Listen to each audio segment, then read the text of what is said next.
You are not lazy. You are not weak. You are not broken. You have just been using the wrong system your entire life.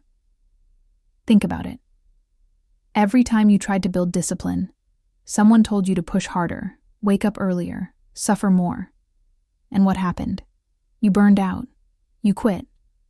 And the worst part, you blamed yourself for it. But here is what nobody tells you. The most disciplined people on the planet are not the ones who suffer the most. They are the ones who made discipline so natural, so frictionless, that it stopped feeling like discipline at all. That is exactly what this video is about. 7 habits that do not ask you to become a different person. 7 habits that work with your psychology, not against it. 7 habits that turn consistency into something that feels less like a burden and more like a quiet, powerful identity. No more starting over every Monday.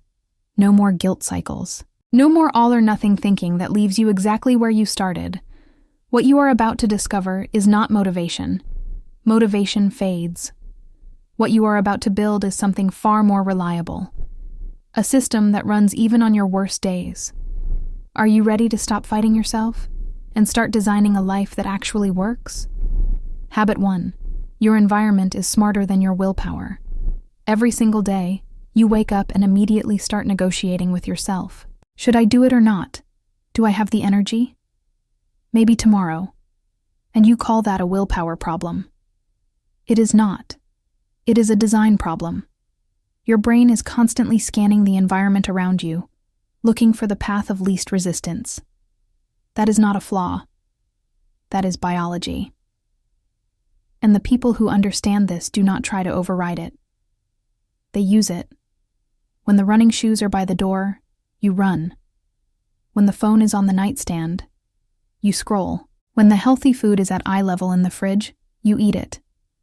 None of that requires motivation. It requires intention placed in the right location, at the right time, before the moment of decision even arrives.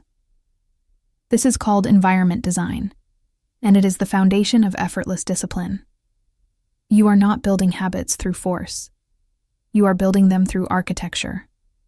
So before you try to change your behavior, change your surroundings. Remove the friction from what you want to do. Add friction to what you want to avoid. Make the good choice the obvious choice. Your environment is either working for you or against you right now. The question is, who designed it? Habit 2. Feel it. First, then do it. Here is something the productivity world got completely wrong. They told you to ignore how you feel and just take action. Push through. Show up anyway.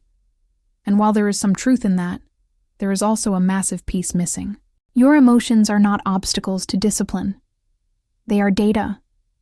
And when you learn to read that data correctly, everything changes. Most people wait to feel motivated before they act. That is the wrong sequence. But the answer is not to suppress what you feel either. The answer is to use it. Frustration is fuel. Restlessness is a signal to move. Even anxiety, when channeled correctly, sharpens focus in ways that calm never could. The shift happens when you stop asking, "Do I feel like doing this?" and start asking, "What is this feeling telling me, and how can I direct it?"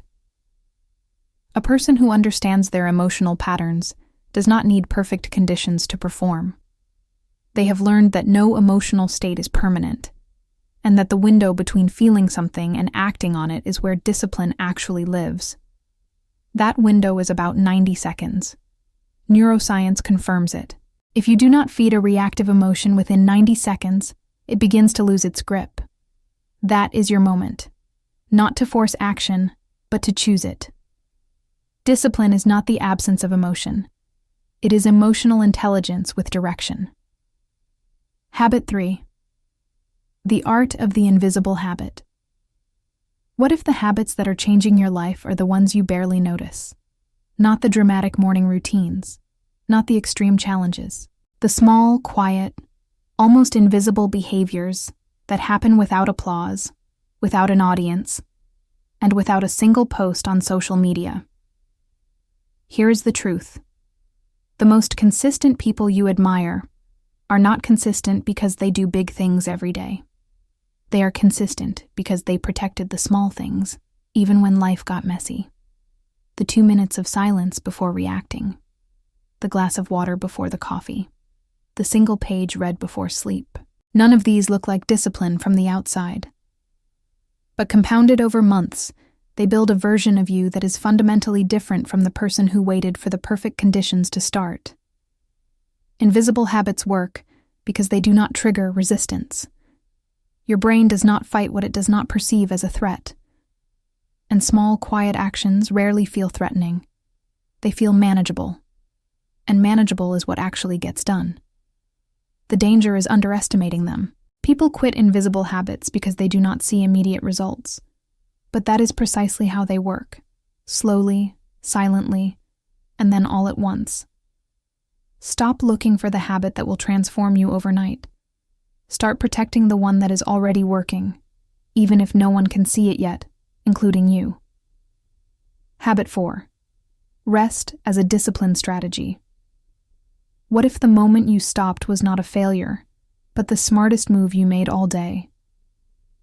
The culture around discipline has sold you a dangerous lie. That rest is for the weak.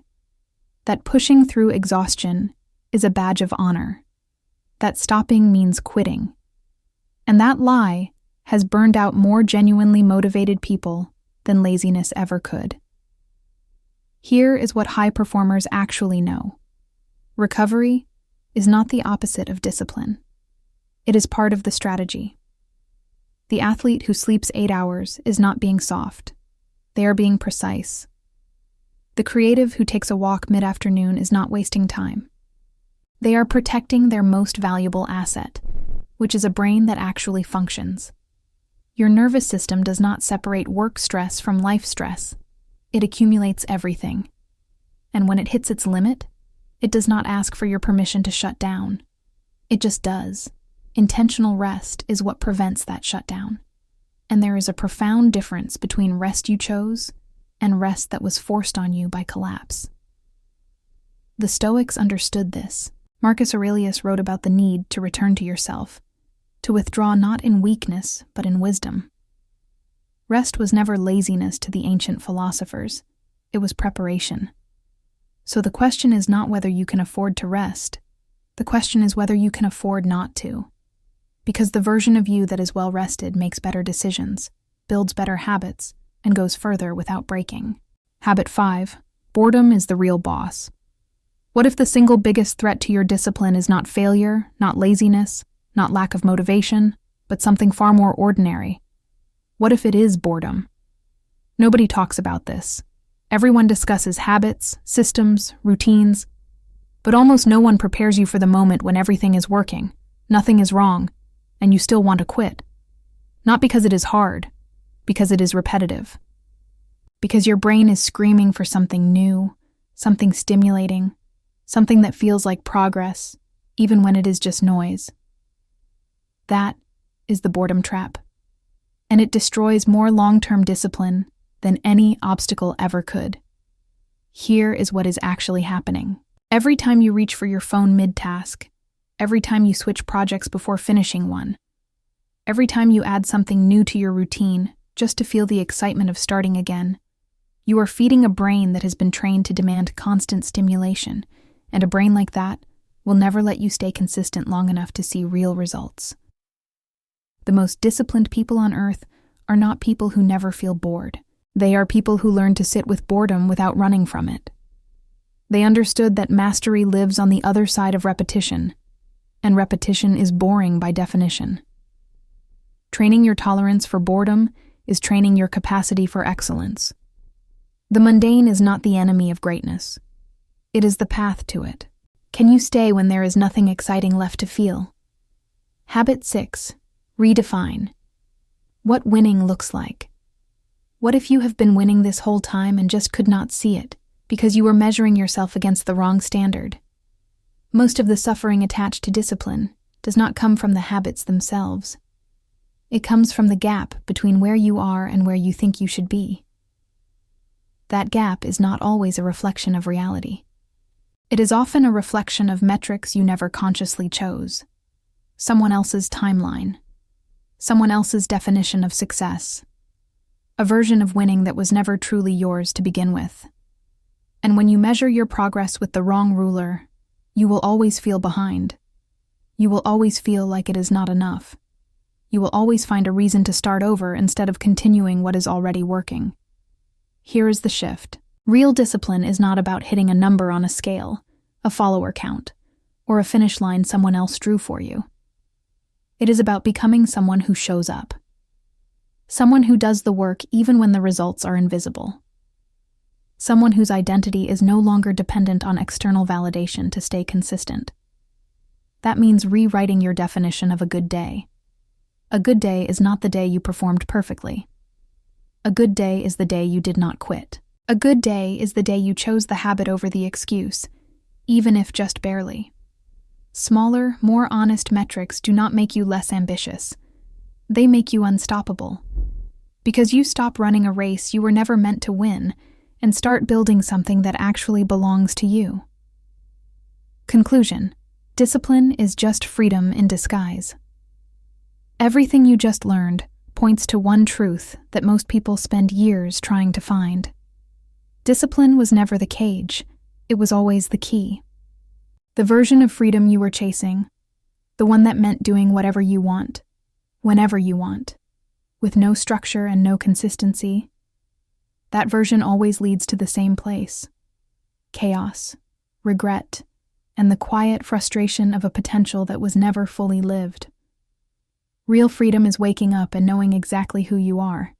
It is not having to negotiate with yourself every morning because the decision was already made the night before. It is building so much trust with yourself that your own word becomes unbreakable. That is what these 7 habits build.